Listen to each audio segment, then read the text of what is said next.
Dr. Vicky Bello, nakakagulat ang regalo kay Eman Barcosa.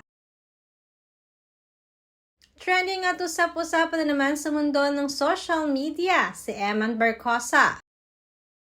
Ito ay dahil na rin sa mga usap-usapang talaga namang todo ang pagbibigay ng tulong sa kanya ng pamilya Bello. Kamakailan lamang ay nai-feature ni Dr. Bello sa Eman sa kanyang YouTube channel, kung saan ay mas kinilala pa ito ng doktora ng husto.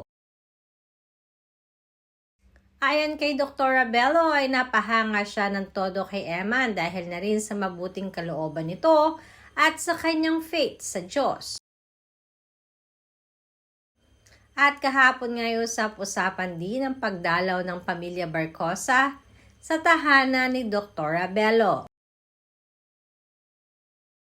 na sinasabing pinaghandaan talaga ito ni Dr. Vicky. Kasama nga ni Eman ang kanyang pamilya, ang kanyang mama, mga kapatid at ang kanyang stepdad.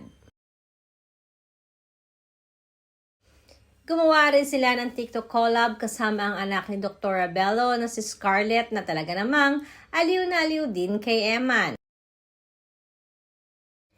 Malakas din na pinag-uusapan ngayon ang di umanong pagregalo ni Dr. Bello kay Eman ng isang mamahaling bahay.